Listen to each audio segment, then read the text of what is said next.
ચાલો મિત્રો, આજે આર્થિક વિકાસ જે આપણો 15મો જે પાઠ છે આર્થિક વિકાસ, જેના વિશે આપણે આગળ અભ્યાસ કરીશું.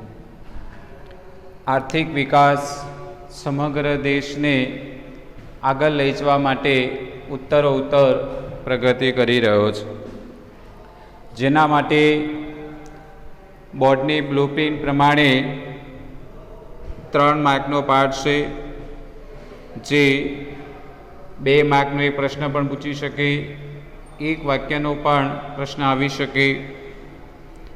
આર્થિક વિકાસ કોને કહેવાય? તો દેશની રાષ્ટ્રીય આવકમાં સતત જે વધારો થતો હોય, દેશની માથાદીઠ આવકમાં વધારો થતો હોય, લોકોના જીવન ધોરણમાં સુધારો થતો હોય, તેને આર્થિક વિકાસ કહેવામાં આવે છે. પ્રત્યેક વ્યક્તિની સવાર હંમેશા અલગ અલગ હોય છે.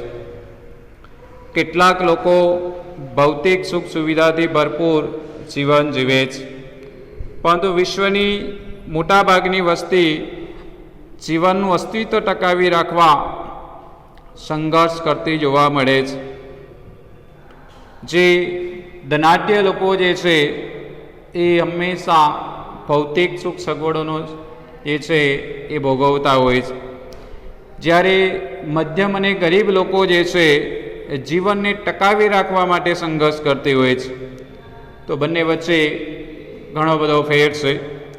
એમાં ખાસ ગરીબ તરીકે ઓળખાતા લોકો માટે ભૌતિક સુખ સુવિધા, આરામ એ કલ્પનાનો વિષય છે.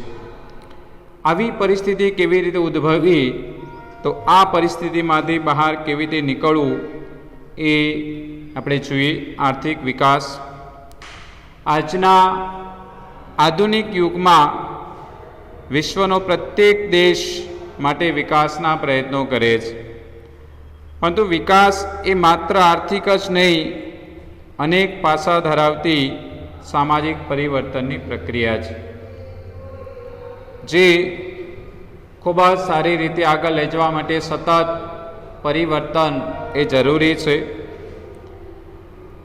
પરંતુ વિકાસ એ માત્ર આર્થિક નહીં, પણ અનેક પાસા ધરાવતી સામાજિક પરિવર્તનની પ્રક્રિયા છે. એટલે પરિવર્તન પણ હોવું જરૂરી છે. જેટલું પરિવર્તન વધુ થશે આર્થિક રીતે, એટલો દેશને વધુ ફાયદો રહેશે. આર્થિક વિકાસ એ કોઈપણ દેશની રાષ્ટ્રીય આવકમાં થતો સતત વધારો પરિપૂર્ણ કરે છે. એટલે કે આર્થિક વિકાસ કોને કહેવાય? તો દેશની રાષ્ટ્રીય આવકમાં સતત વધારો થવો, દેશની માથાદીઠ આવકમાં વધારો થવો અને લોકોના જીવન ધોરણમાં સતત જે છે એ સુધારો આવે, જેને આપણે આર્થિક વિકાસ કહીશું. દેશની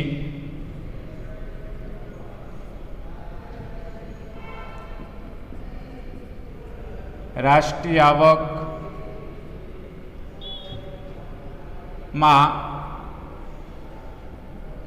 સતત વધારો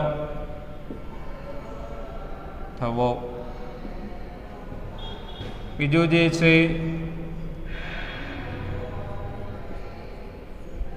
દેશની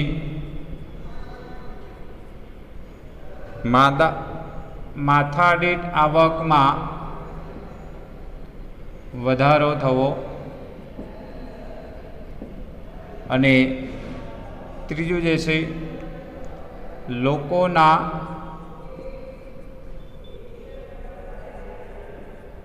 જીવન ધોરણમાં સુધારો થવો. એને આપણે આર્થિક વિકાસ કહીશું. ખાસ દેશની રાષ્ટ્રીય આવકમાં સતત વધારો ક્યારે થાય કે એજ્યુકેશનનું પ્રમાણ વધે.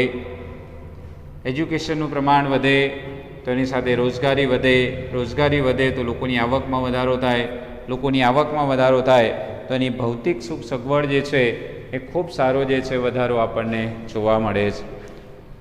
તો આર્થિક વિકાસ એ દેશની ખૂબ જ જરૂરિયાત છે વર્તમાન. આ બાબતે આર્થિક વિકાસ કહેવામાં આવે છે. દેશની કુલ રાષ્ટ્રીય આવકને રાષ્ટ્રીય આવક કહેવામાં આવે છે. દેશની કુલ આવકને રાષ્ટ્રીય આવક કહેવામાં આવે છે. દેશની કુલ રાષ્ટ્રીય આવકને દેશની કુલ વસ્તી વડે ભાગવાથી માથાદીઠ આવક પ્રાપ્ય રહે છે. શું કહે છે? દેશની કુલ રાષ્ટ્રીય આવક ને દેશની કુલ વસ્તી વડે ભાગવાથી આપણને માથાદીઠ આવક પ્રાપ્ય રહે છે. જ્યારે જીવન ધોરણમાં લોકોને પ્રાપ્ત થતી સગવડો જેવી કે અનાજ, કપડાં, શિક્ષણ, આરોગ્ય, વાહન વ્યવહારની સુવિધા તેમજ રહેઠાણની સુવિધાનો સમાવેશ કરવામાં આવે છે, તો સતત માથાદીઠ આવક વધારો થવાથી ખૂબ સારી દેશની સગવડોમાં વધારો થાય છે. ભારતમાં આઝાદી પછી રાષ્ટ્રીય આવક અને માથાદીઠ આવકમાં વધારો થવાથી અનાજ, કપડાં, વીજળી, શિક્ષણ, આરોગ્ય, રહેઠાણ વગેરેનો સમાવેશ જે છે એ આમાં કરી શકાય છે. ખાસ માથાદીઠ આવકમાં વધારો થવાથી અનાજ છે, કપડાં છે, વીજળી છે, શિક્ષણ, આરોગ્ય, રહેઠાણ વગેરે સેવાઓના વપરાશ અને સુવિધામાં સતત વધારો થાય છે. અગાઉની સરખામણી ઉપરાંત જરૂરિયાત વધુ સારી રીતે સંતોષી શકાય છે. આથી કહી શકાય કે ભારતનો આર્થિક વિકાસ એ વધારે થઈ રહ્યો છે, કારણ કે જેમ વસ્તી વધે છે તેની સાથે એજ્યુકેશન જે વર્તમાન આજે 2011 પ્રમાણે જોઈએ તો ઇન્ડિયાનું જે શિક્ષણ જે છે એ 74.04% શિક્ષણનું પ્રમાણ છે.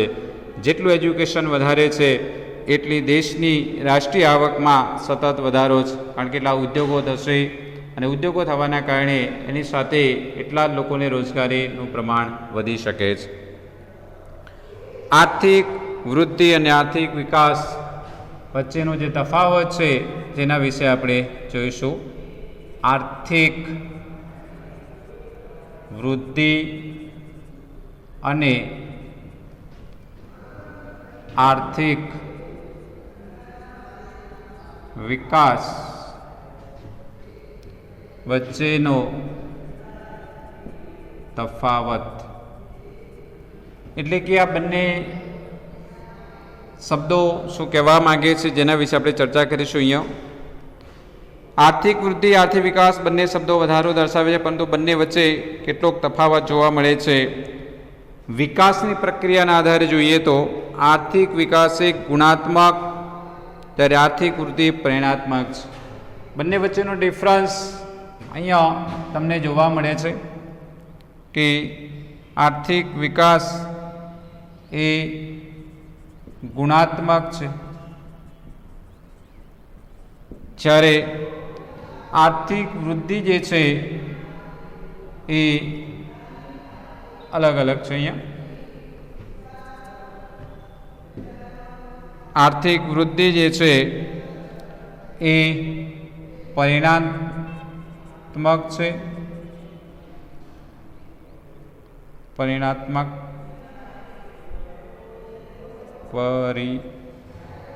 પરિમાણાત્મક છે અને આર્થિક વિકાસ એ ગુણાત્મક છે. એટલે અહીંયા આપણે જોઈએ તો વિકાસની પ્રક્રિયાના રૂપે આર્થિક વિકાસ એ ગુણાત્મક છે, એટલે પ્રથમ, અને આર્થિક વૃદ્ધિ એટલે પછીની અવસ્થા છે. અહીંયા આપણે જોઈએ કપાસ જે આપણે બીજ જે ખેતરમાં ચોપીએ છીએ, વાવીએ છીએ, એ પ્રથમ છે અને એમાંથી જે છોડ બહાર અંકુર થઈને આવે છે અથવા ઉગે છે જેને આપણે કહીશું પરિણાત્મક. આર્થિક વિકાસ એ પ્રથમ અવસ્થા છે, જ્યારે આર્થિક વૃદ્ધિ એના પછીની અવસ્થા ગણવામાં આવે છે. એમ અર્થતંત્રમાં પણ પરિવર્તનનો આધાર રાખે છે. અર્થતંત્રમાં નવા થતા સંશોધનના આધારે ઉત્પાદનમાં થતો વધારો એ આર્થિક વિકાસ કહેવામાં આવે છે. આપણે જોઈએ તો પહેલાં જે ઘઉં અને ડાંગર, આપણે ઘઉંની વાત કરીશું, 1 વીઘાની અંદર 40થી 50 મણ ઘઉંનું ઉત્પાદન થતું હતું, આજે એ જ જમીનની અંદર એ 70થી 80 મણ ઘઉંનું ઉત્પાદન થાય છે. તો આપણે એવા બિયારણની શોધ કરી, હાઇબ્રિડ બિયારણ કહીશું, રાસાયણિક ખાતરો અને આધુનિક ખેતી તરફ વળ્યા છે, જેના કારણે આર્થિક વિકાસ જે છે એ ધીમે ધીમે વધતો થતો જોવા મળે છે. એટલે કે અહીંયા આપ્યું છે એ પ્રમાણે અર્થતંત્રમાં થતા નવા સંશોધનના આધારે ઉત્પાદનમાં થતો વધારો એ આર્થિક વિકાસ છે. એક્ઝામ્પલ જોઈએ તો ઘઉં, જે આપણે પહેલાંના જમાનામાં 1 વીઘામાં 40થી 50 મણ ઘઉંનું ઉત્પાદન કરતા હતા, જે આજે એનું ઉત્પાદન 70થી 80 મણ જેટલું ઉત્પાદન થયું છે. જે ખૂબ સારા સંશોધનો થયા છે, જેના કારણે આજે વર્તમાન પેઢીને નુકસાની જે છે એ ઓછી ભોગવવી પડે છે. ઉત્પાદનનું જે પ્રમાણ છે એ વિશેષ થયું છે. આજે નવા બિયારણો શોધાયા છે, જેના કારણે વિશેષ આપણને ફાયદાકારક થયું છે. આની સાથે સાથે આપણે જોઈએ તો આ બાબતે આર્થિક વિકાસ, બીજી તરફ ખેડાણ લાયક જમીનમાં વધારો થયો છે. જે ખીણ પ્રદેશવાળી જમીન હતી, ખાડા ટેકરાવાળી જમીન હતી, જેને સપાટ કરી અથવા ટ્રેક્ટરના માધ્યમથી કલ્ટીથી વ્યવસ્થિત બનાવી અને એ જમીનમાં વધારો કર્યો છે, એટલે ઉત્પાદનમાં પણ વધારો થયો છે, જે આર્થિક વૃદ્ધિ તરીકે ઓળખવામાં આવે છે. વિકસિત અને વિકાસશીલ દેશોના સંદર્ભે જોઈએ તો વિકસિત અને વિકાસશીલ દેશોના સંદર્ભમાં બંને વચ્ચે તફાવત જોવા મળે છે. વિકસિત દેશોની રાષ્ટ્રીય આવકમાં થતો વધારો એ આર્થિક વૃદ્ધિ છે. સમજો મિત્રો, અહીંયા વિકસિત દેશોની રાષ્ટ્રીય આવકમાં થતો વધારો એ આર્થિક વૃદ્ધિ છે. તો આર્થિક વૃદ્ધિવાળા દેશો કયા વિશ્વની અંદર? અમેરિકા, રશિયા, ફ્રાન્સ, ઇંગ્લેન્ડ, આ બધા કેવા છે? આર્થિક વૃદ્ધિવાળા દેશો છે. જ્યારે વિકાસશીલ દેશોની રાષ્ટ્રીય આવક જે છે એ વધારો થાય છે અને આર્થિક વિકાસ કહેવાય છે. વિકાસશીલ દેશોની રાષ્ટ્રીય આવકમાં થતો વધારો એ આર્થિક વિકાસ છે. એક્ઝામ્પલ છે ભારત, પાકિસ્તાન, બાંગ્લાદેશ, શ્રીલંકા, આ બધા વિકાસશીલ દેશો છે, જે આપણને આર્થિક વિકાસ તરફ પ્રેરાયા છે. હવે આપણે આમાં નવો એક મુદ્દો લઈ રહ્યા છે આગળ, વિકાસશીલ અર્થતંત્રના લક્ષણો.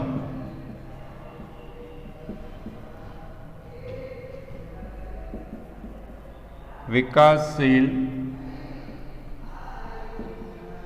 અર્થતંત્રના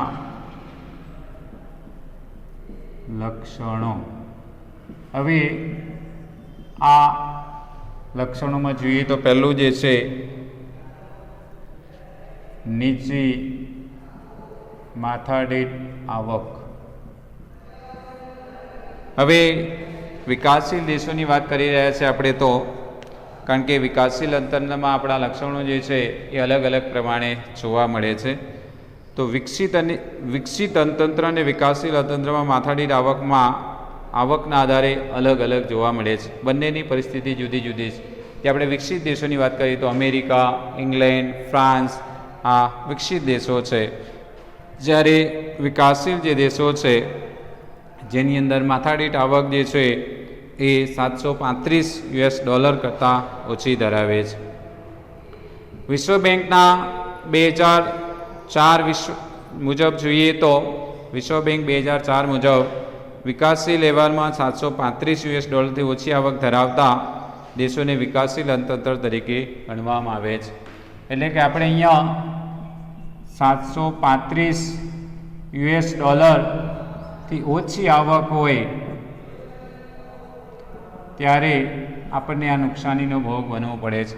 કારણ કે આપણા દેશમાં વસ્તી વધારે હોવાના કારણે બેરોજગારીનું પ્રમાણ વિશેષ જોવા મળે છે.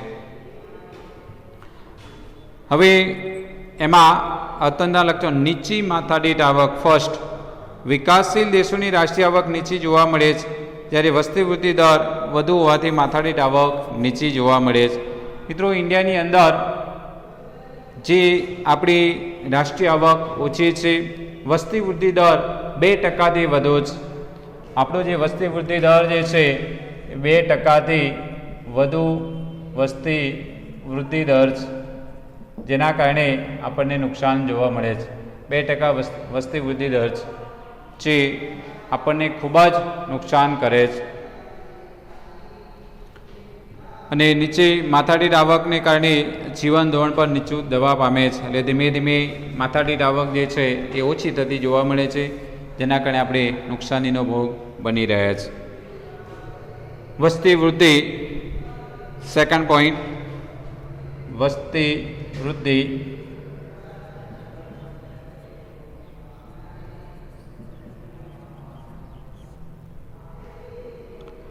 વિકાસશીલ રાષ્ટ્રોમાં વસ્તીનો વધારો વધુ જોવા મળે છે.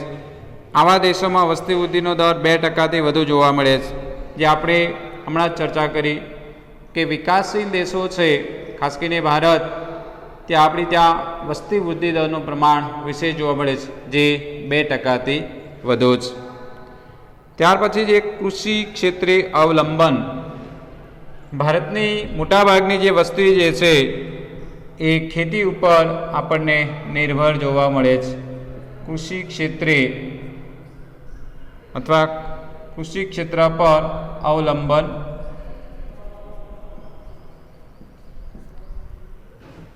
વિકાસશીલ રાષ્ટ્રોમાં ખેતી મુખ્ય આર્થિક પ્રવૃત્તિ છે, જે દેશના 60% કરતાં વધુ લોકો રોજગારી માટે ખેતી પર આધારિત છે.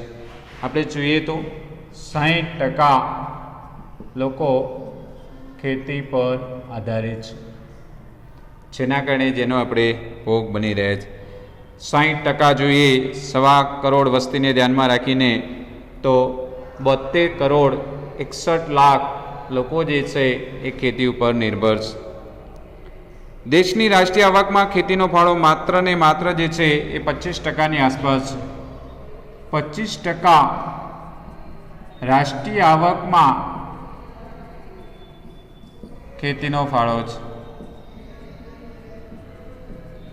મિત્રો, અહીંયા સમજવા જેવું છે તમારે ખાસ વિશેષ કે 60% લોકો કામ કરે છે, ત્યારે દેશની રાષ્ટ્રીય આવકમાં 25%નો ફાળો છે, એટલે બહુ ઓછું કહેવાય. અમેરિકા દેશમાં જુઓ તો તમે કુલ વસ્તીમાંથી 4% લોકો કામ કરે છે અને 96% આવક મેળવે છે. તો બંને વચ્ચે ડિફરન્સ આસમાન જમીનનો છે. ત્યાં આધુનિક ખેતી છે, વસ્તી ઓછી છે અને ખૂબ સારી આધુનિક ખેતીનો ઉપયોગ કરી રહ્યા છે.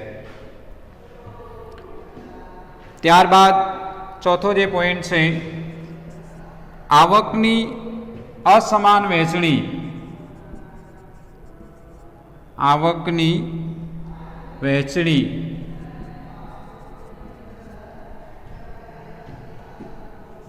ની અસમાનતા.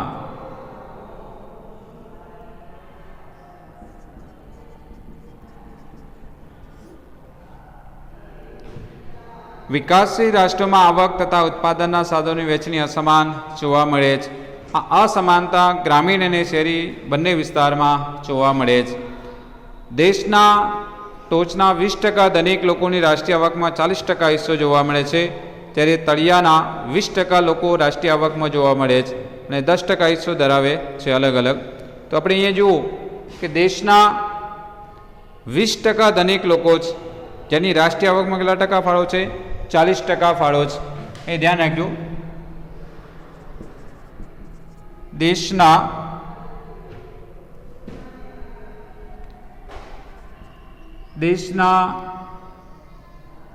ટોચના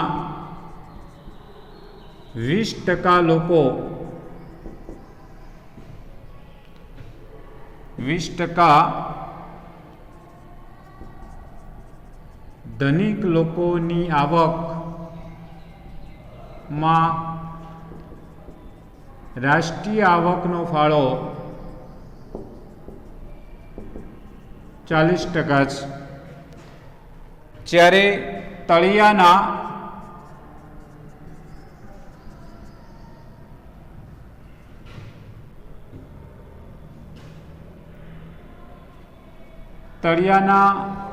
20% ગરીબ લોકોનો જે છે રાષ્ટ્રીય આવકમાં ફાળો છે એ 10% છે. બંને વચ્ચે આસમાન જમીનનો ફેર તમને જોવા મળે છે.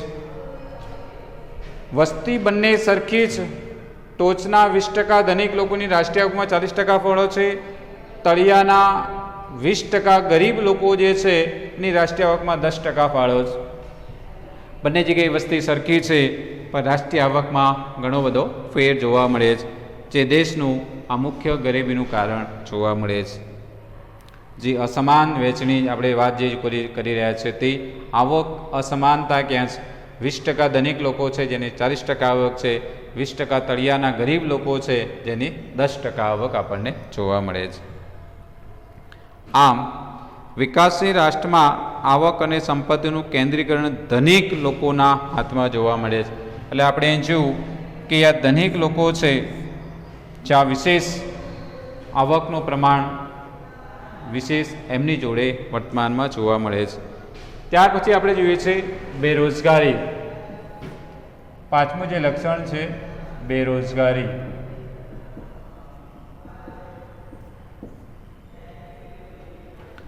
બેરોજગારી એ વિકાસશીલ દેશોનું મહત્વનું લક્ષણ ગણી શકાય છે. આ દેશોમાં બેરોજગારીનું પ્રમાણ કુલ શ્રમિકના 3% કરતાં પણ ઓછું છે, વધુ છે. શું કહે છે? આ દેશમાં બેરોજગારીનું પ્રમાણ કુલ શ્રમિક કરતાં 3%થી વધુ છે. આ દેશોમાં બેરોજગારી જુદા જુદા સ્વરૂપે જેવી કે મોસમી બેરોજગારી, છુપી બેરોજગારી, ઔદ્યોગિક બેરોજગારી, જે બેરોજગારી લાંબા ગાળાની આપણને જોવા મળે છે. આમાં 3 પ્રકારની જે છે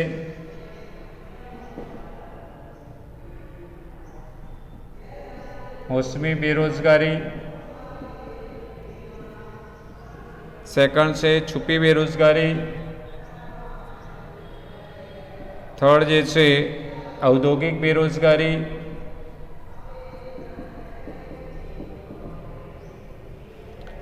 એટલે કે અહીંયા મોસમી બેરોજગારી એટલે જે ખેડૂતો જે છે જેમને 9 થી 7 માસ સુધી કામ મળે છે, ક્યારેક તો 3 થી 5 માસ સુધી પણ કામ મળે છે, એ વરસાદ ઉપર આધારિત હોવાના કારણે. છુપી બેરોજગારી જે આપણને ખેતીમાં જોવા મળે છે કે ચોમાસા દરમિયાન આપણને 4 માસ જે છે કામ જોવા મળે છે, પછીના સમયમાં આપણને ખાસ કરીને ઉનાળામાં જે છે એ કામ મળતું નથી, અથવા તો ક્યારેક ક્યારેક વધારે મજૂરો રોકીએ છીએ તો ઓછું ઉત્પાદન મળે છે, જેને આપણે ઓછી છુપી બેરોજગારી પણ કહેવામાં આવે છે. ઔદ્યોગિક બેરોજગારી જે ટેકનોલોજી જન્મે છે ત્યારે જૂની ટેકનોલોજી હોય છે ત્યારે ઉત્પાદન ઓછું આવે છે, એની જ ટેકનોલોજીમાં જ્યારે નવું એક રિઝન આવે છે, નવું અપલોડ થતું હોય ત્યારે નવી ટેકનોલોજી આવે છે, ત્યારે જે જૂના જે કારીગરો છે જ્યાં સુધી ન શીખે ત્યાં સુધી એ બેરોજગારનો ભોગ બનતા હોય છે. એક્ઝામ્પલ છે કે આપણે અત્યારે વર્તમાન 4G ચાલે છે, ત્યારે 5Gનો જે જમાનો આવશે ત્યારે 4G જે છે જે કન્વર્ટેડ 5માં થશે, ત્યારે જે ટેકનોલોજી 4G શીખી ગયેલા છે તે 5Gમાં જશે. એટલા સમય માટે 1 મહિનો 2 મહિના સુધી એ ન શીખે ત્યાં સુધી 5G ટેકનોલોજી જે છે એ કારીગરો, એ કર્મચારીઓ એટલા સમય માટે બેરોજગાર રહેશે. પછી આપણે જોઈએ છીએ ગરીબી. ભારત દેશમાં ગરીબીનું જે પ્રમાણ છે છઠ્ઠો એ અલગ અલગ પ્રમાણે અલગ અલગ છે.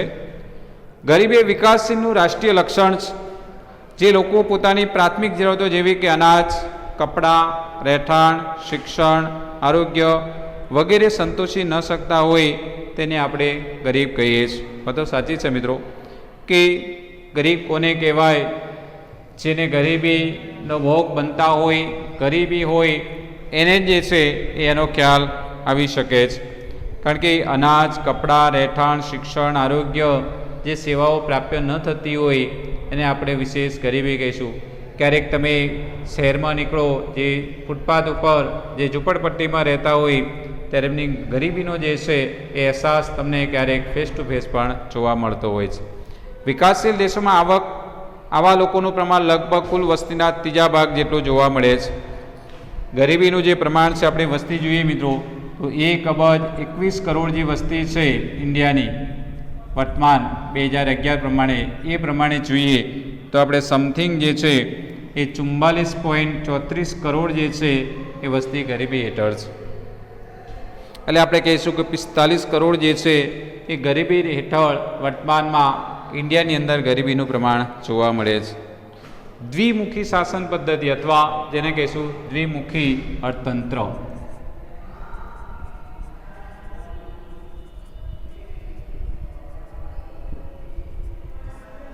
દ્વિમુખી અર્થતંત્ર એટલે વિકાસશીલ દેશોમાં અર્થતંત્ર દ્વિમુખી પ્રવર્તે છે. એટલે કે ગ્રામ્ય વિસ્તારનું પછાત ખેતી પદ્ધતિ, જૂની પુરાણી યંત્ર સામગ્રી, રૂઢિચુસ્ત સામાજિક માળખું, ઓછું ઉત્પાદન જોવા મળે છે. દ્વિમુખી એટલે ગામડાની વ્યવસ્થા જુદી અને શહેરની વ્યવસ્થા જુદી. આપણે ગામડાની વ્યવસ્થા જોઈએ તો ત્યાં એક તો પછાત ખેતી પદ્ધતિ એટલે જૂની પુરાણી ખેતી કરતા હોય છે, એ આપણે બાપ દાદાઓની જૂની પદ્ધતિ છે તે. પછી જૂની પુરાણી યંત્ર સામગ્રી, જૂના જે ટ્રેક્ટર છે, જૂના સાધનોનો સતત ઉપયોગ કરે એટલે ડીઝલ વધારે ખાય, મશીનરી વારંવાર બગડી જાય, મેન્ટેનન્સ વધે, જે આપણે ખાસ કહીએ છીએ. રૂઢિચુસ્ત માળખું એટલે કે આપણા રીત રિવાજો જે છે એ થોડાક દહેજ પ્રથા તરફ હોવાના કારણે દેશને નુકસાનીનો ભોગ બનવું પડે છે. ઓછું ઉત્પાદન, આપણી ખેતી એવી છે એક વીઘાની અંદર ક્યારેક ક્યારેક તો 20-25 મણ પણ ઘઉંનું ઉત્પાદન થતું હોય, જે ખરેખર આધુનિક ખેતી તરફ જોઈએ તો 70-80 મણ જે ઘઉં મળવા જોઈએ એ આ વ્યવસ્થામાં આપણને પ્રાપ્ય થતા નથી. તો દ્વિમુખી તંત્રમાં જોઈએ તો ગામડાની વ્યવસ્થા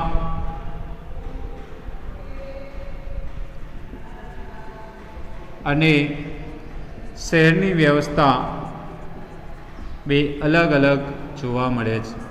તો આપણે અહીંયા શહેરની વ્યવસ્થાની વાત કરીએ તો બીજી બાજુ શહેરી ક્ષેત્રમાં આધુનિક ઉદ્યોગો, નવી ઉત્પાદન પદ્ધતિ, આધુનિક યંત્રો તેમજ વૈભવ જીવનશૈલી જોવા મળે છે.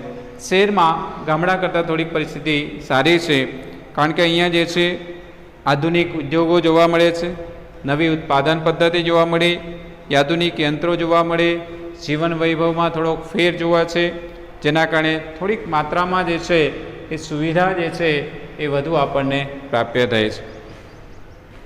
ત્યાર પછી જે છે એ પાયાની અપ્રાપ્યતા, જેના વિશે આપણે જોઈએ કે આપણી જે સગવડો જે છે એ કેવા પ્રકારની આપણને પ્રાપ્ય થાય છે તે. તો 8મો જે પોઈન્ટ છે તે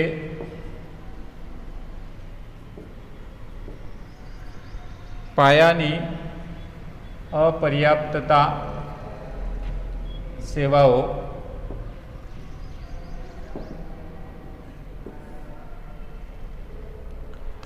વિકાસ માટે અનિવાર્ય પાયાની સેવાઓ જેવી કે શિક્ષણ, વાહન વ્યવહાર, સંદેશા વ્યવહાર, વીજળી, આરોગ્ય, બેન્કિંગ વગેરેનો આવા અર્થતંત્રમાં ઓછો વિકાસ જોવા મળે છે, જે દેશના વિકાસ માટે અવરોધક બને છે. તો અહીંયા ફરીવાર શિક્ષણ, વાહન વ્યવહાર, સંદેશા વ્યવહાર, વીજળી, આરોગ્ય, બેન્કિંગ આવા અર્થતંત્રમાં ઓછા વિકાસ જોવા મળે છે, જેના કારણે આપણો જે દેશનો વિકાસ જે છે એ ઓછો જોવા મળે છે. કારણ શિક્ષણની જે છે એ લગભગ આપણે 90% આજુબાજુ શિક્ષણ હોવું જોઈએ ઓવરઓલ ઇન્ડિયા, જેના કારણે આપણે સમથિંગ 74% જેટલું શિક્ષણ.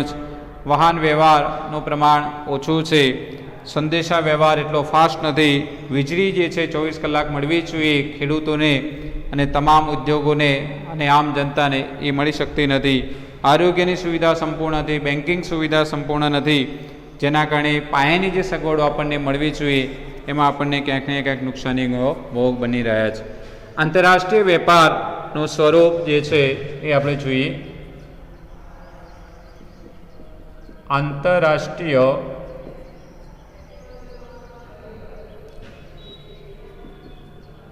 વેપારનું સ્વરૂપ તો વિકાસશીલ દેશોમાં વિદેશ વેપારનું સ્વરૂપ અને માળખું અલગ અલગ જોવા મળે છે. આ દેશો મુખ્યત્વે ખેતી પેદાશો, બગીચાની પેદાશો તેમજ કાચી ધાતુનો નિકાસ જે છે એ કરતો જોવા મળે છે. શું કહે છે? વિકાસશીલ દેશોની અંદર મુખ્યત્વે કઈ કઈ વસ્તુ આપણે વિદેશમાં મોકલાવી રહ્યા છે તે તો ખેતી પેદાશ, બગીચાની પેદાશો, કાચી ધાતુ, જેના કારણે આપણે જોઈએ એવા ભાવ જે મળવા જોઈએ એ મળી શક્યા નથી. જેના કારણે નિકાસની માંગ ઓછી થાય છે અને ભાવ નીચા મળે છે. નિકાસ ઓછી છે એટલે આપણે એક્સપોર્ટ જે કરી રહ્યા છે વિદેશમાં જે ઓછું મળે છે અને એની ડિમાન્ડ જે છે એ ઓછી એટલે ભાવ પણ આપણને ઓછા પ્રાપ્ય થાય છે. જેથી નિકાસની કમાણી ઓછી થઈ જાય જ્યારે આયાત ઔદ્યોગિક પેદાશો યંત્રો સામગ્રી હોય છે. જ્યારે આપણે વિદેશથી જે છે ઉદ્યોગોના કારણે આપણે કાચો માલ જે છે ઊંચા ભાવે લાવવો પડે, યંત્ર સામગ્રી જે છે ઊંચા ભાવે લાવવી પડે છે, જેના કારણે આપણને આયાત જે છે એ વધારે નુકસાનીનો ભોગ બની રહ્યા છે. આવી વસ્તુના ભાવ વધુ હોવાથી આયાત પાછળનો ખર્ચ વધે છે. આમ વિકાસશીલ રાષ્ટ્રો માટે વિદેશ વેપારની શરતો પ્રતિકૂળ રહેવાથી દેશ ઉપર વિદેશી જે છે દેવું વધે છે. શું કહે છે? વિકાસશીલ રાષ્ટ્રોની અંદર વિદેશી વેપારની શરતો પ્રતિકૂળ એટલે નેગેટિવ આપણે જોઈએ છે અને વસ્તુ નથી એટલે ડિમાન્ડ છે પણ એનો પુરવઠો નથી, જેના કારણે મિત્રો એનો ભાવ ઊંચા ભાવે પણ વસ્તુ ખરીદવી પડે છે, ઊંચા ભાવે વસ્તુ ખરીદવી પડે છે, જેના કારણે ઇન્ડિયાની અંદર એનું દેવું જે છે એ દિન પ્રતિદિન વધતું જોવા મળે છે. આમ વિકાસશીલ અર્થતંત્રની અંદર જોઈએ તો વધતા ઓછા પ્રમાણમાં આ બધા લક્ષણો છે એ દેશને ક્યાંક ને ક્યાંક જે છે એ નુકસાનીનો ભોગ એ આપણે બનવું પડે છે અને જેના કારણે આ પરિસ્થિતિ જે છે એ ક્યાંક ને ક્યાંક વણસતી જોવા મળે છે. પહેલાં સુધી જોઈએ, બાકીનું નેક્સ્ટ પિરિયડમાં. અસ્તુ.